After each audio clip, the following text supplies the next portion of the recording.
SPM. Senangnya dalam hati kalau ada rumah idaman.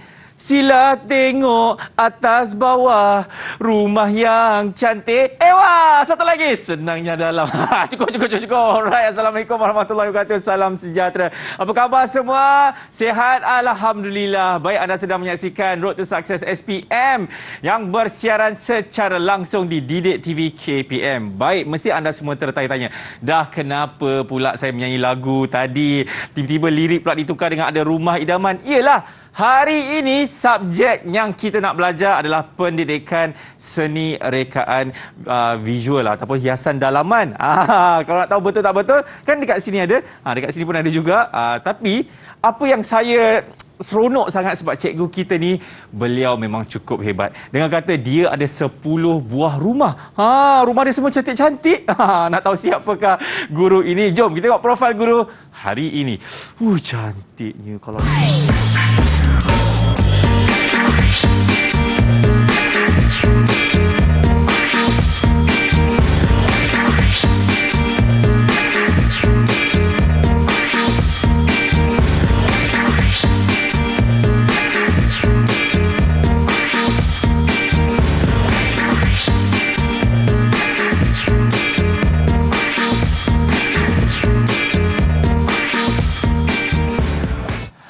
Suraya.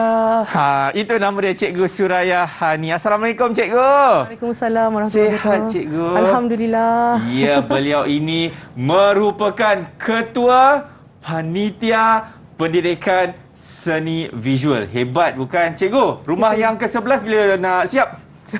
InsyaAllah lah 2030 agaknya.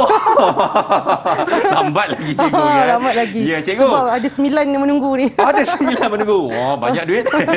Okey, Cikgu, saya nak tanya ni bagi subjek pendidikan seni visual yang mana hari ini kita nak belajar rekaan hiasan dalaman, betul? Reka bentuk dalaman. Reka bentuk dalaman. Ya, senang kata, siapa yang nak menjadi interior designer? Antaranya. Sebab ini, bidang reka bentuk dalaman ni sebenarnya bidang yang besar. Okay. Dan departmen di bawahnya salah satunya adalah rekaan hiasan dalaman. Macam tu. Saya pasti siapa yang mengambil subjek ini, diorang sangat seronok, Cikgu, kan? Ya, betul. Ya, ingat, seronok juga. SOP jangan lupa. Jadi kami di Didik TV sentiasa melakukan protokol kesihatan. Jadi sebabkan itu, Cikgu, boleh kita pergi ke sini untuk kita lakukan sanitasi, boleh? Okey, jom, Cikgu, silakan. Baik, seperti biasa, di atas meja kita ada hand sanitizer. Jadi Cikgu boleh gunakan terlebih dahulu. Besar gelang emas, Cikgu. Alamak. Besar gelang emas, Cikgu. Okey, baik. Tadi Cikgu dah mengatakan serba sikit mengenai subjek ini dan apa yang mereka boleh, orang kata selepas ambil subjek ni, dia punya cabang dia untuk menjadi seorang apa, kan, Cikgu, betul? Ya, betul. Ya, dan kita juga nak tahu ni apa pandangan pelajar mengenai subjek ini. Nak tahu? Jom. Assalamualaikum dan salam sejahtera. Saya Nur Nadia Batusha, calon SPM 2021 dari Sekolah Menengah Kebangsaan Seremban 2. Saya amat gemar akan subjek pendidikan seni visual kerana saya dapat mempelajari pelbagai teknik untuk menghasilkan sesuatu hasil seni seperti contoh seni lukisan. Pada mulanya bagi saya amat sukar, tetapi dengan bimbingan dan latihan yang diberikan oleh guru, saya sedikit sebanyak dapat perbaiki hasil seni saya supaya menjadi lebih baik. Assalamualaikum semua, saya Muhammad Amir Zuddin bin Harun dari SMK S2. Pada pendapat saya, reka bentuk dalaman sangat penting dalam bidang kesenian kerana kerjaya sebagai pereka bentuk dalaman merupakan antara kerjaya yang berpotensi besar dan menarik seperti pereka set, pereka bentuk dalaman, pereka pelan dan sebagainya. Saya harap saya dapat mencapai cita-cita saya untuk menjadi pelukis pelan di masa hadapan. Sekian, terima kasih. Itu dia pandangan pelajar yang mengambil subjek pendidikan seni visual. Cikgu, saya sebenarnya cukup tertarik daripada tadi, Cikgu. Ini dia mock-up bagi hiasan dalaman. Dengar kata ini dibuat oleh bekas pelajar Cikgu, betul? Murid saya. Murid Cikgu? Ya. Kata namanya Puteri. Ya, betul. Mungkin Cikgu boleh terangkan sikitlah. Ya Allah, cantiknya. Sebab katanya sebelum ini, kalau di KBSM, kena buat model satu tingkat saja.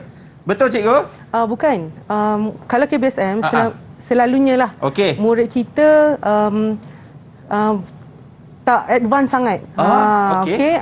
Dia nampak model satu tingkat saja. Satu tingkat saja. Satu tingkat saja. Maknanya kebanyakan murid kita kalau kita bagi kerja, tugasan atau task kan, murid kita akan membayangkan hanya rumah setingkat. Tapi bila KSSM ni kita dah ada buku teks kan, kita pun nampak murid kita lebih maju, lebih ke hadapan, level pun lebih tinggi. So kita nampak kreativiti tu lebih meningkat lah. Macam tu. Seperti inilah cikgu. Ya. Terima kasih kepada adik putri, sangat-sangat cantik. Ini kalau saya pemeriksa ni saya bagi dia A+ dah cikgu. Okey, baik, sekarang ni kita nak tengok siapa pula sekolah pilihan hari ini. Mereka semua datang daripada Sekolah Menengah Kebangsaan Seremban 2. Dan siapakah mereka? Ini dia. Assalamualaikum, apa khabar? Selamat sejahtera. Wah, ramainya. Wah, ramainya. Okey, baik. Kita nak mulakan dengan ini dulu. Teja, bagi tahu nama awak dan juga cita-cita awak. Silakan. Assalamualaikum dan selamat sejahtera. Nama saya Teja Ayu Husna binti Muhammad. Cita-cita nak buka salon. Nak jadi hairdresser. Nice. Okey. Baik. Seterusnya, Yuan. Hai dan selamat sejahtera. Nama saya Lee Yuan dan cita-cita saya nak menjadi animator. Animator. Nice. Okey. Seterusnya, Daini yang kata sebelah ada kawan dia juga. Hai, Assalamualaikum. Nama saya Nurdaini Syasha. Cita-cita saya nak jadi cikgu tadika. Ini mesti suka dekat budak-budak ni. Tadi Daini sebelum kita start, awak punya happy dah. Sekali ni pun jadi nervous pula. Kenapa Okey. Baik, seterusnya. Ini cikgu. Ini Ami di Malaysia sangat. Presiden Ami Malaysia katanya. Husna. Ketua tingkatan tu. Silakan Husna. Hai, Assalamualaikum semua. Nama saya Husna Kamila binti Harun dan cita-cita saya nak menjadi guru bahasa. Guru bahasa. Nyanyi sikit lagu tu. Tak apalah. Okey, baik. Seterusnya kita ada Razana. Betul ke? Ya. Hai, Assalamualaikum kepada semua. Nama saya Razana Fazli binti Abu Kalam Azad. Cita-cita saya nak jadi seorang usahawan. Usahawan, insya-Allah. Amin. Dan terakhir sekali, namanya siapa tu? Assalamualaikum semua. Nama saya Risa Carmila dan cita-cita saya untuk menjadi sebagai seorang juruterbang. Pilot?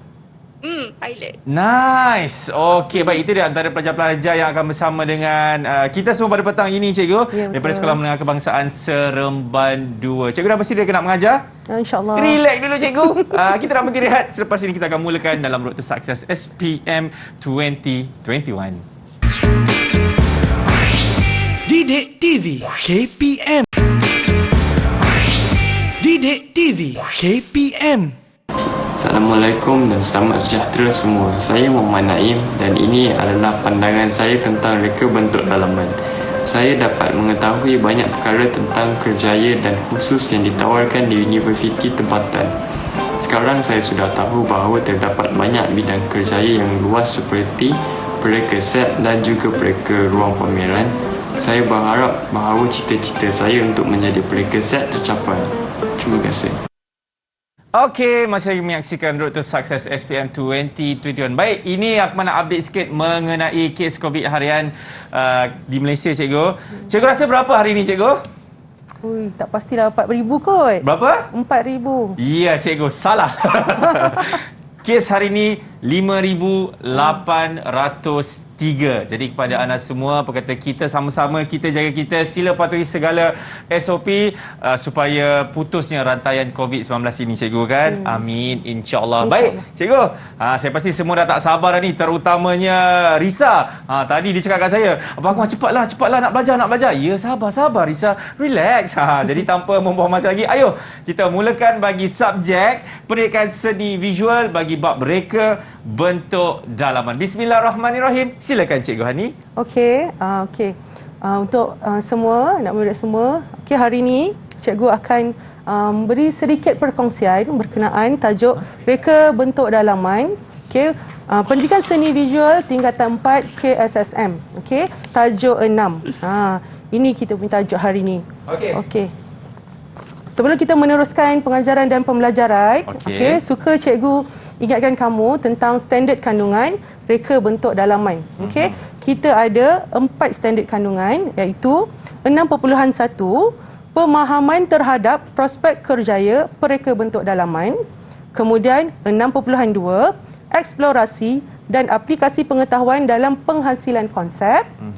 6.3 penzahiran idea dan konsep melalui pelbagai sumber serta teknologi dalam penjanaan tugasan. Dan yang keempat, 6.4 penghayatan terhadap hasil karya reka bentuk dalaman dengan menggunakan bahasa seni visual. Okey. So bahasa seni visual ni Akmal sebenarnya dia bermula daripada tingkatan 1 lagi. Okey, bahasa seni visual selalunya kita kenali sebagai asas seni reka. Kalau sebelum ni lah, KBSM, asas seni reka. Okey, dan asas seni reka ni terbahagi kepada 2. Ada 2 tajuk kecil, iaitu unsur seni dan prinsip rekaan. Dan perkara ini sangat penting sebab apa-apa hasil karya kita sekalipun, kita akan berpadukan dengan bahasa seni visual ataupun asas seni reka itu sendiri. Okey, cikgu nak tanya, masih ingat lagi ke asas seni reka iaitu unsur seni dan prinsip rekaan?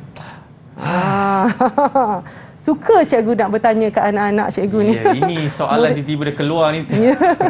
Okey, cikgu nak tanya kepada mereka? Boleh tak? Okey, ada sesiapa yang nak jawab? Okey, unsur seni ada berapa? 6. Okey. Apa dia yang 6 tu? Nombor 1? Okey, siapa nak jawab boleh angkat tangan dulu. Okey, Teja, silakan. Rupa. Okey, rupa. Lagi? Oh, semua angkat tangan ni. Susah ni cikgu nak pilih. Okey, 1. Okey, turun tangan. Turun tangan. 1, 2, 3. Habis. Semualah jawab. Okey, Razana. Cikgu nak Razana jawab semualah. Okey, siapa cikgu tadi? Razana. Okey, Razana jawab dulu yang ni Okey, silakan Razana. Rupa, bentuk, warna, jalinan, bentuk, ruang dan warna. Yes, okey. Itu dia unsur seni. Okey, 6 unsur seni. Okey, yang ni unsur seni ni memang kamu akan ingat sampai kamu further study nanti, sampai kamu sambung belajar. Sebab tu saya sentiasa ingatkan pelajar-pelajar saya tentang unsur seni dan prinsip rekaan. Okey, manakala prinsip rekaan ada berapa? Tadi ramai pula angkat tangan. Okey, betul Risa, 7. Okey, apa dia Risa? Okey Risa, sila beritahu ketujuh-tujuhnya sekali. 1 harmoni, nombor 2 kontra, ketiga penegasan, nombor keempat keimbangan dengan irama dan pergerakan, kepelbagaian dan kesatuan. Yes, very good. Okey. Sebab memang Ina, ini lagi satu. Okey, suka saya nak ingatkan juga, ini adalah teknik. Teknik. Bila kamu buat apa-apa atau pergi ke tajuk mana-mana atau sebelum melakukan apa-apa hasil karya, okey, ini panduan kamu. Dan ini mesti kamu hafal dan mesti master lah, kita kata kan. Okey. Saya teruskan ya. Boleh cikgu. Okey, sekarang kita ke persepsi seni reka bentuk dalaman. Okey, persepsinya ialah mewujudkan ruang persekitaran yang mampu memberi kepuasan, keselesaan dan keselamatan. Bidang ini sebagai penyelesaian masalah daripada aspek penataan ruang dan dekorasi dalaman sesebuah bangunan atau binaan. Okey. Seterusnya kita terus ke prospek dan hala tuju pereka bentuk dalaman. Okey. Kalau dah nama pereka bentuk dalaman ni, dia ada satu kerjaya. Okey. Kerjaya yang berpotensi besar dan menarik serta diiktiraf oleh Lembaga Arkitek Malaysia. Okey, Kepesatan Industri Pembinaan. Kenapa reka bentuk dalaman ni sangat bagus ataupun prospeknya sangat besar? Kerana kepesatan industri. Bila kepesatan industri, maknanya ramailah yang akan boleh bekerja. Macam tu. Seterusnya, keperluan bidang kreatif lebih meningkat.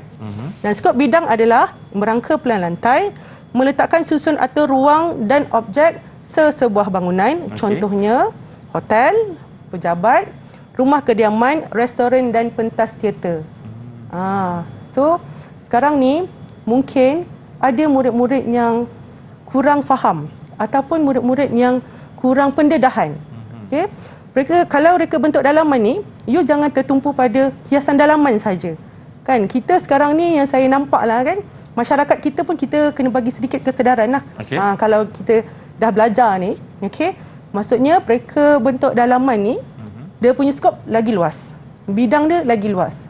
Dan hiasan dalaman tu hanyalah salah satu departmen sahaja. Macam tu. Okey, kita teruskan lagi dengan contoh peluang kerjaya. Okey, kerjaya dalam bidang reka bentuk itu sendiri, kemudian dalam bidang rekaan pentas, televisyen dan produksi filem atau drama. Okey, kerjaya dalam bidang akademik. Okey, kalau kerjaya dalam bidang akademik ni selalunya kita sedia maklum lah, pensyarah ataupun guru. Macam saya ni lah. Okey, okey, seterusnya kerjaya dalam firma binaan yang diperlukan dalam sektor awam dan swasta, ataupun kita boleh membuka firma atau menjadi usahawan. Macam Razana tadi kan, dia nak jadi usahawan. Kalau kamu nak jadi usahawan dalam bidang reka bentuk dalaman pun tak ada masalah. Ya, betul. Okey, kita teruskan lagi. Okey, kita ada kaedah reka bentuk dalaman berkonsepkan kontemporari. Okey. Okey, nombor 1 adalah susun atur ruang. Okey. Susun atur ruang. Okey. Ia memberi keselesaan dan memenuhi cita rasa pengguna.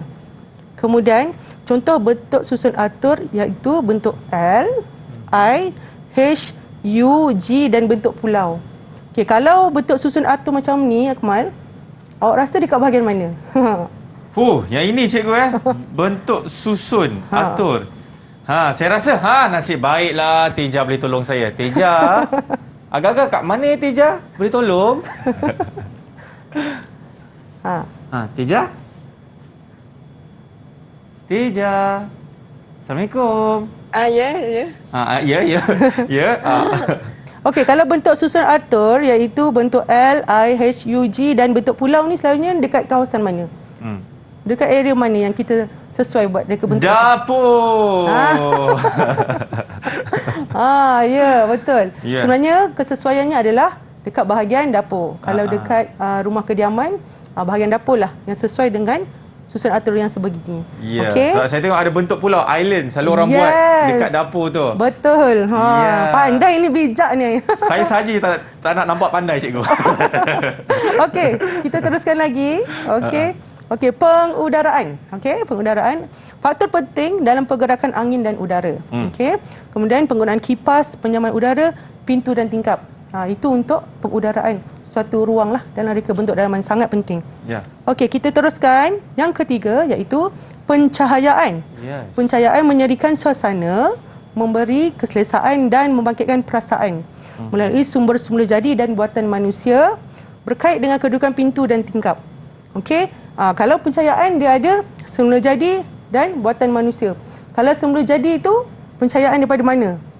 Matahari cikgu. Yes, betul. Okey, matahari buatan manusia seperti kita sedia maklum lah. Okey, lampu kan? Itu. Okey, yang nombor 4 iaitu anthropometric. Anthropometric ni kita jarang-jarang kedengaran lah perkataan ni. Ni perkataan yang saya rasa bombastik. Okey. Dia berkait rapat dengan ukuran dan saiz manusia. Penting agar produk, sistem dan ruang dapat menepati kehendak. Selalunya kehendak pelanggan lah. Okey. Kita teruskan dengan kita punya inovasi dalam reka bentuk dalaman. Okey, dalam reka bentuk dalaman ada juga inovasi, iaitu mendapat pengiktirafan daripada Lembaga Arkitek Malaysia.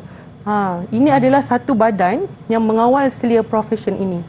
Maksudnya profession ni, siapa yang berdaftar di bawah Lembaga Arkitek Malaysia, dia akan kawal selia, dia akan peganglah pereka-pereka ni. Okey.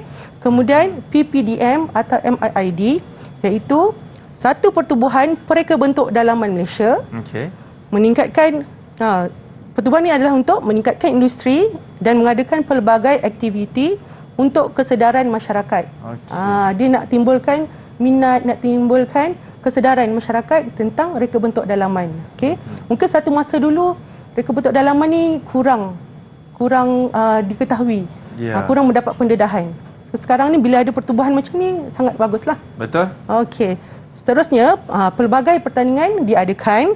Contohnya MIID Reka Awards. Okey. Dan RIX ni stand for Reka Interiors Exhibition. Okey. Iaitu pameran yang berkongsi idea terkini, inovasi dan kreativiti. Itulah ya, serba sedikit tentang kita ulang kajilah tentang reka bentuk dalaman ini. Yes. Okey. Macam saya akan tunjukkan tentang soalan-soalan, dan kita ada beberapa jenis soalan. Macam saya buat objektif, subjektif dan soalan kemahiran berfikir aras tinggi. Kebat kan? Yes, kebat. Okey. Sekarang ni pengajaran dan pembelajaran kita mesti relate dengan kebat. Macam mereka seni visual pun ada kebat. Okey. Selalunya sebelum ni mungkin subjek lain yang terdedah kan dengan kebat, tapi sebenarnya yang tak tahu mereka seni visual pun ada juga. Okey. Macam objektif ni, okey. Kalau soalan objektif kita untuk KSSM ada 40 soalan.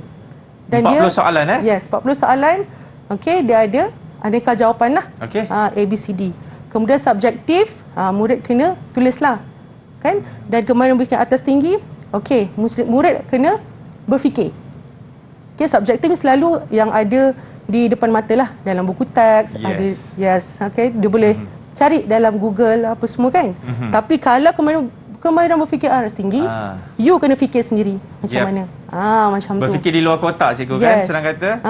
Yang nombor 1 objektif, kertas 1. Subjektif dan kemahiran berfikir aras tinggi ni untuk kertas 3, iaitu folio. Folio seni SPM. Baik cikgu. Katanya selepas ni kita ada soalan untuk kita nak tanya kepada kawan-kawan kita ni. Untuk Sekolah Menengah Kebangsaan Seremban 2. Siapa tak dapat jawab, siap. Okey, jadi pada anda semua, kita nak rehat dulu. Selepas ini kita akan sambung balik kita dengan pembelajaran dalam Road to Success SPM 2021. Didik TV KPM. Didik TV KPM. Assalamualaikum warahmatullahi wabarakatuh. Saya Rozaniza binti Misban, ibu kepada pelajar Husna Kamila binti Harun dari Sekolah Menengah Kebangsaan Seremban 2, Seremban Negeri 9 adalah calon pelajar SPM tahun 2021. Ibu berharap agar Husna mendapat keputusan yang cemerlang dalam pendidikan seni visual dan menjadi seorang murid yang lebih kreatif dan berkaliber dalam bidang kesenian. Sekian, terima kasih. Okey, masih lagi menyaksikan Road to Success SPM 2021. Baik, sekarang ini kita katanya cikgu nak tanya soalan kepada mereka. Jadi pelajar-pelajar sila siap sedia. Nanti jadi serius pula kan. Okey cikgu, jom kita sambung balik kita punya pembelajaran kita. Okey, jika sebelum ini saya dah terangkan tentang soalan objektif, subjektif dan kemahiran berfikir aras tinggi. Okey, saya ulang lagi sekali. Soalan objektif ni, okey, soalan yang ada aneka jawapan. Okey. Soalan subjektif selalunya soalan-soalan yang akan dikemukakan jawapannya akan ada dalam buku-buku teks atau buku-buku rujukan. Manakala kemahiran berfikir aras tinggi ini, kamu akan berfikir sendiri. Apakah jawapan yang terbaik dan paling tepat? Okey. So itulah contoh-contoh soalan yang cikgu sediakan pada hari ini. Okey, kita terus ke soalan contoh 1. Okey. Okey, ini adalah bentuk soalan objektif. Okey. Dalam bidang reka bentuk dalaman, namakan bidang pekerjaan yang terlibat bagi rekaan gambar di sebelah. Okey, kalau kamu dapat soalan yang sebegini, okey, nombor 1, apa yang perlu kamu ingat, yang perlu kamu tahu adalah kata kunci untuk soalan ini. Okey, kemudian kamu mesti tahu tentang kehendak soalan. Okey, untuk soalan contoh ni, yang satu ni, okay, siapa yang boleh jawab? Okey, apa dia? Apa kata kunci? Soalan ada siapa ni volunteer? Okey, UN. Okey. Kata kunci tu bidang reka bentuk dalaman dan bidang pekerjaan. Okey, ni reka bentuk dalaman. Okey. Pekerjaan. Okey, kehendak soalan. Kehendak soalan dia adalah apa? Kehendak soalan dia UN? Bidang kan. Sebab tentang adakah rekaan gambar di sebelah itu cikgu? Ya. Sebenarnya kalau kehendak soalan, okey, kita dah tahu kata kunci dia nak pekerjaan, reka bentuk dalaman. Dan dia suruh kita refer kepada gambar. Gambar di sebelah. Okey, gambar di sebelah. Okey, ni. Okey, gambar di sebelah. So, bila kamu gariskan macam ni, kamu akan lebih peka. Kamu akan lebih alert dengan soalan. So, kamu jarang-jarang kamu akan buat kesalahan. Okey? Bila kamu lihat gambar ni, okey? Okey, Yuan? Okey, yang lain boleh tengok Okey, bila you tengok gambaran ini, gambar yang diberikan, okey. Ni gambar tentang apa?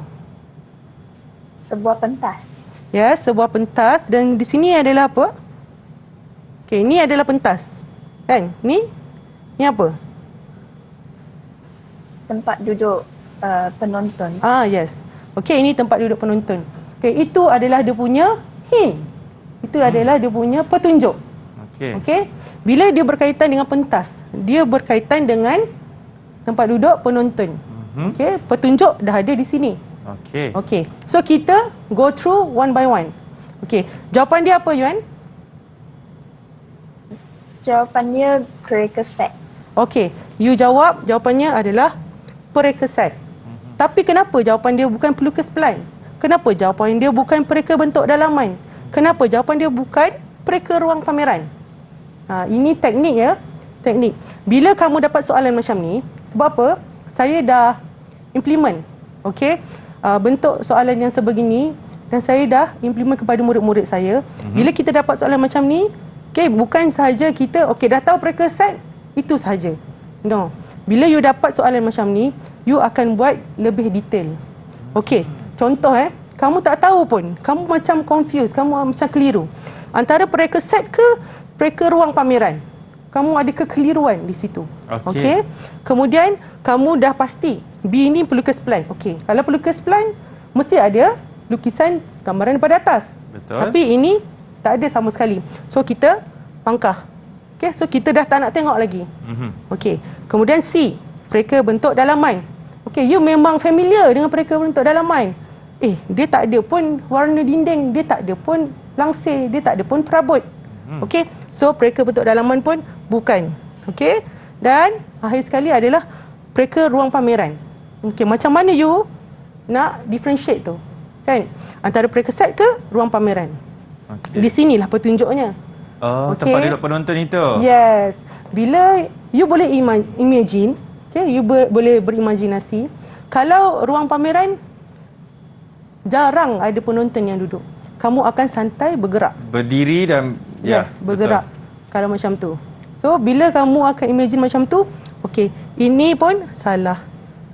Okey, secara tak langsung walaupun you macam samar-samar, you akan tahu jawapan yang tepat. Okey. Macam tu. Faham Jelas Jadi jawapannya adalah pereka set, cikgu. Yes, jawapannya adalah pereka set. Ya, betul Yuan. Tepuklah sikit untuk kawan-kawan, untuk kawan awak. Alright. Okey. So kita tengok soalan contoh 2. Okey. Ini soalan subjektif. Apakah kepakaran yang harus dimiliki oleh seorang pereka bentuk? Apa kepakaran tu? Ya, siapa nak jawab? Okey. Boleh jawab? Saya. Okey, Risa. Yang pertama, kepakaran yang kena ada ialah susun atur ruang. Okey. Kedua, lukisan plan. Ketiga, rekaan perabot. Keempat, pembinaan. Dan kelima, pemilihan bahan kemasan. Okey, betul. Walaupun susunan tu tidak sama dengan saya, tapi jawapan Risa, yes, betul.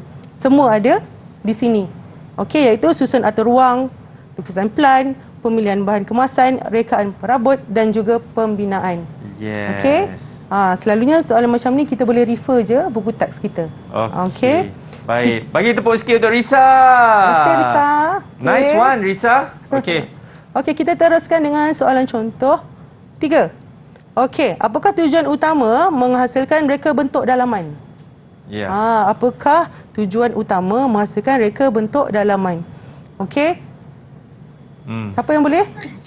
Saya nak jawab. Siapa? Oh, dah ini. Okey, dah ini. Okey, dah ini. Okey, apa kata kunci dia dah ini untuk soalan ni? Tujuan utama. Okey, tujuan utama. Okey, tujuan utama. Okey. Tujuan utama apa tu? Tujuan utama menghasilkan reka bentuk. Reka bentuk apa? Reka bentuk Reka bentuk dalaman. Alright. Okey. Okey, dan jawapan dia adalah? Jawapan dia D. Okey. D. Betul. Okey, D memberi keselesaan dan keselamatan. Sebab yang lain ni, okey, kita go through one by one jugalah. Okey. Menentukan status penghuni tak mungkin. Okey. Mempelbagaikan nilai ruang. Nilai ruang ni dia berkenaan dengan satu ruang tu kita pelbagaikan. Pun tidak berkenaan dan sebagai tempat perlindungan. Okey. Macam saya dah berulang kaji tadi, jawapan tu memang ternyata di situ. Okey? Okey. Jadi betul cikgu? Betul. 10 markah untuk Daini. Okey. Okey, nice one Daini. Okey, kita teruskan lagi. Okey, soalan contoh 4. Okey, antara yang berikut yang manakah tugas bagi seorang pelukis plan? Mereka 1 menghasilkan lukisan teknikal, merancang set pentas. Yang ketiga menyusun atur bahan kemasan, atau nombor 4 menyemak lukisan perunding. Okey, siapa yang boleh jawab? Susah ni cikgu ni. Boleh saya jawab? Okey, Razana. Ya, jawapannya lah B. 1 dan 4 kan? 1 dan 4. Ya. Okey. 1 dan 4 iaitu menghasilkan lukisan teknikal dan menyemak lakar lukisan perunding. Okey, betul. Kan kita nak pelukis plan. Ingat kita nak pelukis plan. Ini kata kunci kita. Okey, seterusnya. Betul juga. Okey. Setiap kali kalau kawan betul, tepuk tangan Okey. Okey. Nice one Razana. Okey. Alright, kita terus ke soalan contoh 5. Apa tu cikgu? Okey. Apakah bidang yang terlibat dalam mengkaji ukuran tubuh bagi menangani saiz reka bentuk? Ini semua perkataan-perkataan terbaru, bombastik ni. Okey? Okey. Siapa yang boleh jawab? Teja Husna. Okey, Teja Husna. Silakan. Jawapan dia C, anthropometric. Okey, kenapa awak jawab anthropometric? Yep. Sebab anthropo tu dia maksud dia saiz manusia. Metric tu dia punya definisi ialah ukuran. Okey. So, kenapa ukuran. Bukan ergonomik? Ergonomik tu dia macam lebih mementingkan keselesaan kepada pengguna. Okey. Designomik? Design tu dia maksud dia seni reka. Dan nomik tu dia ekonomi. Dia punya ciri-ciri ialah untuk kebolehgunaan dan kebolehpasaran. Okey. Dan aerodinamik, kenapa bukan aerodinamik? Aerodinamik ni dia ialah satu cabang dinamik bendalih. Dia mengkaji tentang aliran gas ke udara. Aerodinamik ni selalunya macam bullet train. Tu kena ada designer jugalah. Dan juga untuk kereta. Yes, untuk kereta. Macam mana kita nak laju kan? Okey. Dan ini kata kunci dia mana? Teja? Kata kunci untuk soalan ini apa? Mengkaji ukuran tubuh. Yes, okey. Mengkaji ukuran tubuh, saiz, reka bentuk. Okey? Dah nampak kan? Okey, next. Ya, jadi jawapannya betul. Piu piu piu piu piu. Okey. Kita teruskan lagi, okey, untuk soalan contoh 6. Okey, apakah pengetahuan dan kemahiran yang perlu ada bagi pereka bentuk dalaman? Okey. Cepat. Siapa tu? Okey. Angkat tangan tinggi lagi, tinggi lagi. Tinggi lagi angkat. Okey, tinggi sangat Husna. Silakan Husna. Jadi pengetahuan dan kemahiran yang perlu ada bagi pereka-reka bentuk dalaman ialah teknologi perisian komputer, bahan kemasan dan juga melukis plan. Yes, okey. Betul. Kita teruskan dengan soalan 7. Okey. Tepat sekali Husna. Thank you so much Husna. Okey. Baik. Cikgu, sebelum kita nak pergi ke soalan 7 ini cikgu, nak berhenti rehat sekejap boleh cikgu? Okey, boleh. Katanya diorang semua haus nak minum air. Kau tak percaya nanti kan? Nanti tengok diorang minum air sama-sama. Okey, boleh. Okey, jadi nak berhenti rehat dulu. Jangan kemana selepas ini dalam Road to Success SPM 2021. Didik TV KPM. Didik TV KPM. Okay, bismillahirrahmanirrahim. Assalamualaikum warahmatullahi wabarakatuh. Saya Muhammad bin Saleh, bapa kepada pelajar Teja Ayu Husna binti Muhammad yang akan menduduki peperiksaan SPM pada tahun ini. Saya mendapati anak saya ada mengambil subjek pendidikan seni visual dalam peperiksaan SPM yang akan datang. Adalah menjadi harapan saya anak saya bersama pelajar-pelajar yang lain akan mendapat keputusan yang cemerlang di atas subjek yang dipilih. Saya tahu subjek pendidikan seni visual dia merupakan subjek yang begitu penting yang boleh membina memperkembangkan minda pelajar-pelajar yang mengambil subjek ini. Dan subjek ini merupakan satu subjek yang subjektif yang boleh mendatangkan pilihan kepada pelajar-pelajar dalam membina kerjaya mereka di masa hadapan. Terima kasih. Alright, itu dia. Katanya ayah kepada Teja, ya? Ya, betul. Ya, famous ayah Teja lepas ni. Alright, masih lagi menyaksikan Road to Success SPM 2021. Cikgu, dengan kata kita masuk ke soalan kebat. Ya, betul. Macam tadi kita dah nampak bentuk soalan objektif dan subjektif. Okey, sekarang saya terus ke soalan 19 ni. Sebab soalan 19 ni adalah soalan kemahiran berfikir aras tinggi. Okey, let's go, cikgu.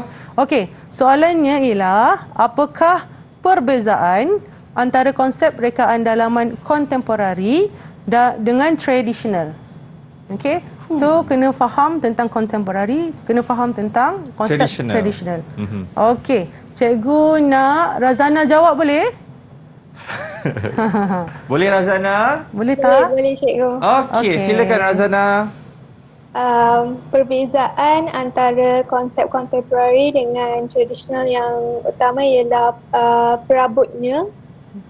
Sebagai contoh, perabot di konsep kontemporari, rumah-rumah konsep kontemporari menggunakan perabot yang lebih elegan, iaitu menggunakan warna-warna yang neutral dan dia punya fungsi sangatlah minimalis.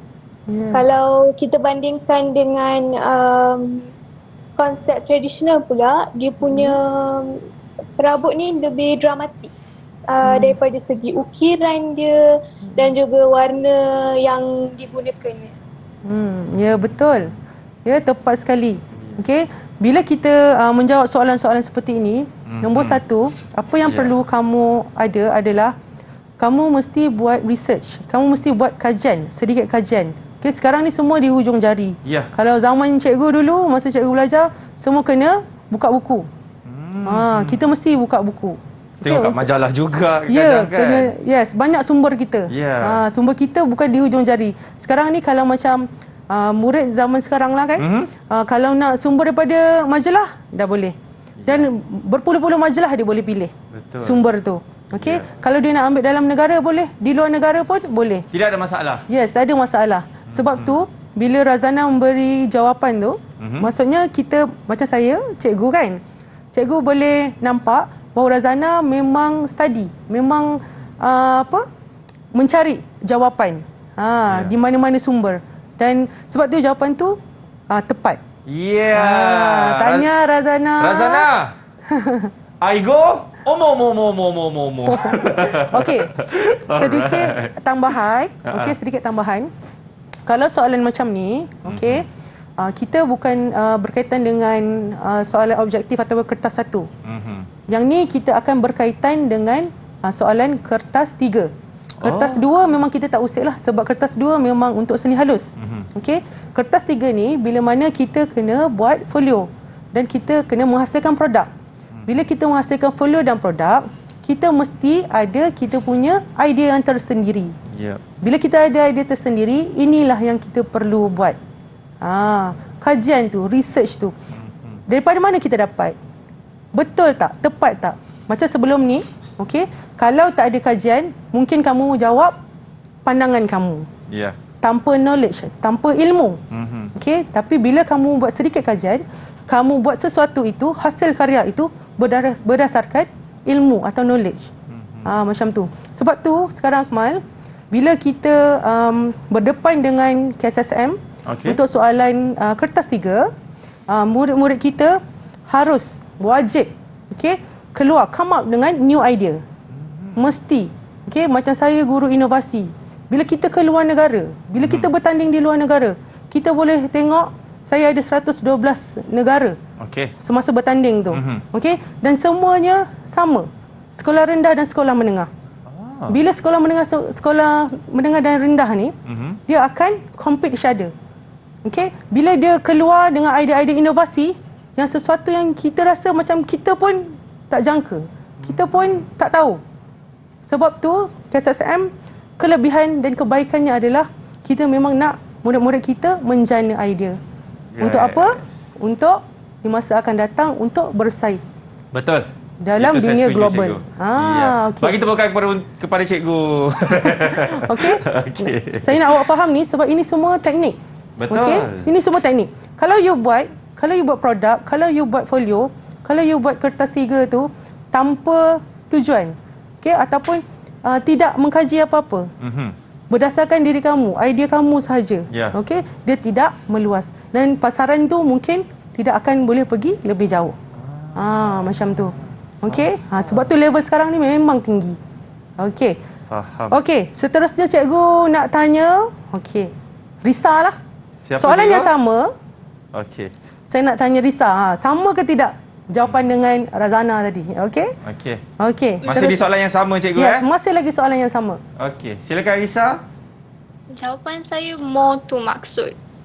Boleh, silakan. Teruskan. Cikgu, boleh. Seni kontemporari adalah trend artistik yang dibina daripada postmodernisme dengan menyampaikan ekspresi dan teknik artistik yang inovatif. Kalau seni tradisional pula, dia adalah seni yang berkaitan dengan tradisi budaya, adat, istiadat dan kepercayaan agama. Yes, very good. Walaupun nampak Akmal, jawapan berbeza. Yes. Kan? Penerangan berbeza, tapi tepat. Kedua-duanya tepat. Sebab apa? Kedua-duanya membuat research. Yes, research, kajian. Macam Risa, saya nampak dia lebih kepada aliran. Penerangannya lebih kepada aliran berbanding Razana tadi. Tapi kedua-duanya tepat. So kita boleh nampak kemahiran berfikir aras tinggi. So bila murid kita lepaskan, kita suruh murid kita buat kajian, sebenarnya murid kita boleh. Boleh menjawab dengan baik. Sebab itu, bila kamu menghasilkan folio untuk kertas 3, itu yang kamu kena tulis. Itu yang kamu kena buat catatan. Itu yang membezakan hasil kerja kamu dengan hasil kerja yang lain-lain. Itu yang meningkatkan nilai hasil kerja kamu, hasil karya kamu. Macam tu. So sekarang ni, ada masa lagi ke? Ada cikgu. Berapa minit lagi? Kita ada lagi insyaAllah 3 hari. Tak ada. Ada lagi berapa minit lagi cikgu? Kita nak terus ke soalan contoh 20. Okey. Jika anda terpilih untuk menyertai pameran reka bentuk dalaman, apakah konsep yang akan diketengahkan? Soalan ni best cikgu. Ya, soalan ni best. Okey, saya nak tanya Teja.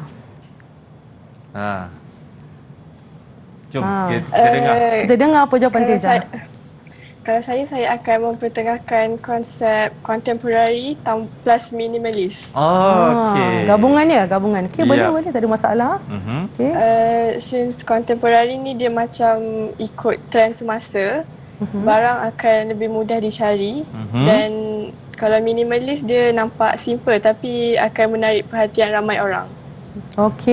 So kalau Teja nak buat rekaan dalaman ni, Teja nak buat di mana? Sama ada restoran ke, rumah kediaman ke, hotel ke, kat mana? Sebenarnya rumah lah, dekat dalam rumah, dekat ruang tamu tu. So taste dia tu lebih ke arah itu. Jadi sebabkan itu juga Teja akan tunjuk rumah dia sekarang macam mana. Teja? Tak ada. Itu rumah impian Teja. Kita teruskan. Saya nak tanya Yuan. Yuan. Pandangan awak pula macam mana? Macam mana Yuan?